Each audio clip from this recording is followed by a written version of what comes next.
So Hoshoryu fans, I know you saw this happened on day 6, and Aonishiki fans, you remember that this happened on day 5. We'll talk about that plus more about the November basho coming up right now.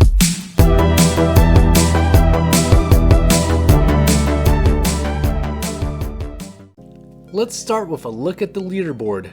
We have a two-way tie for first place as yokozuna Onosato and sekiwake Aonishiki are both sitting at 9-1.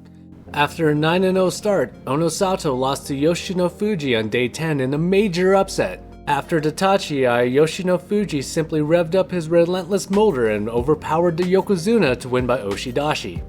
For Yoshinofuji, it's his first career kinboshi and improves his record to 7-3, keeping him 2 back of the leaders.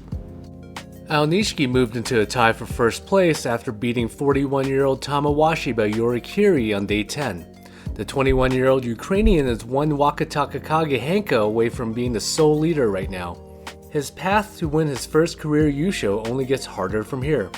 On day 11, he takes on Yoshinofuji, who owns a 2-0 edge in their matchups.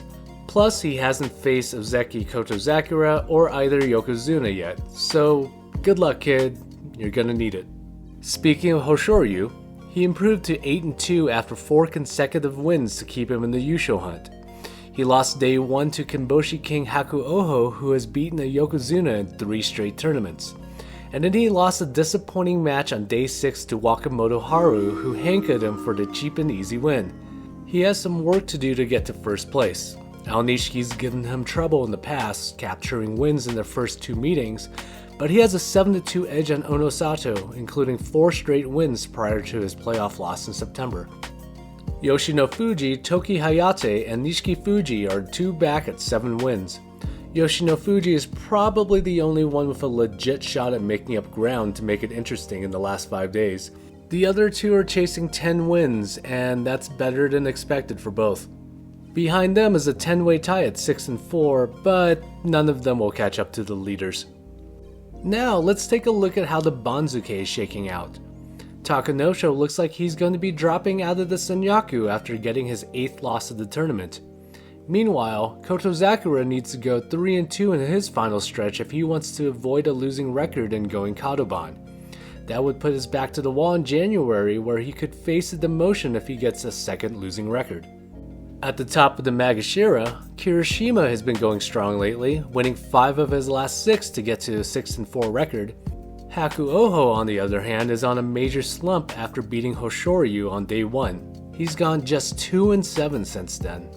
Meanwhile, the Waka brothers have steadied their sluggish starts, each winning 4 of their last 5. And Hirodeumi is in line for a drop in the rankings after he secured a losing record. He's on a 7-bout losing streak. In the middle of the Magashiras, Fujinokawa's scorching hot start has cooled off. He was 5-0 to begin the tournament, but is now just 6-4 after losing 4 of his past 5. Daisho, who's still recovering from his calf injury, is 6-4 after winning 5 of his last 7. He looks better than he did in September, but he's still definitely not at 100%. And at the bottom of Makuuchi, there are a lot of fighters trying to stave off a demotion to Juryo. One who's definitely dropping is Meisei. He returned to action on day 10, but with an 0-1-9 record, he will be making his first trip to Sumo's second highest division since July of 2020. At 2-8, rookie Oshoumi is probably going to need to win out if he wants to stay in the top division. Sada Naomi and Shona Naomi are both 3-7 and need strong finishes to secure their spots. And Ryuden suffered a major collapse, losing his last 5 matches after starting 4-1. And Chiyoshima and Asakoryu each need 2 more wins to guarantee an extended Makuuchi stay. So who could replace them in January? Here's a quick look at the top of Juryo.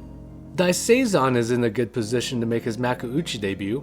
1 more win and he should have enough to earn a promotion and become just the 2nd Chinese national to reach Sumo's top division. Former ozeki Asanoyama needs a strong finish to earn a promotion back to Makuuchi. If you don't know his story, he was given a year-long suspension in 2021 after breaking COVID protocols. That forced him down to Sandame, Sumo's 3rd lowest division.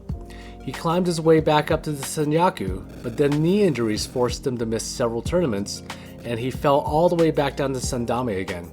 And he spent 2025 making his way back up the ranks. Also in the mix are Hoshoryu, Kagayaki, and Hatsuyama. Now, some key questions after day 10. Should the Waka brothers have henka'd Aonishiki and Hoshoryu? So, I'm not a fan of the henka when it's at the very top of the rankings. I find that it goes against the spirit of competition, but it's a choice, and it's legal, so what are you gonna do? Will Aonishiki earn a promotion to ozeki? I've said all along that his status quo of 11 wins isn't gonna do it. And he's well above that pace right now, but he has matchups against Yoshino Fuji, Hoshoryu, and Onosato ahead of him, and those are not easy fights for him. However, if he wins the championship, he'll get the promotion. If he goes to a playoff and loses, I think he gets the promotion. If he finishes runner-up with a win over one of the yokozuna, I think he gets the promotion. Anything else, and I believe we'll be waiting for January for his ozeki coronation. So, who's winning this whole thing? It's basically a three-way race between Onosato, Aonishiki, and Hoshoryu. And none of them have faced each other yet, so that makes for a fun last 5 days. I have to put Onosato as my favorite. He has a share of the lead, he's won 3 tournaments this year, and until someone proves it otherwise, he's the man to beat. But one name that you shouldn't rule out yet is Yoshino Fuji. I have him as my dark horse because he's already faced both the yokozuna, and if he beats Aonishiki and some shenanigans happen at the top, he could find himself right back in this. And with a schedule that would probably be the easiest of the 4.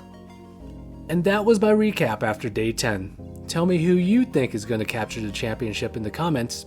I'll be back in a week to wrap up the basho, plus we'll have more videos coming out in the next few weeks. Thanks for watching, I'll catch you next time.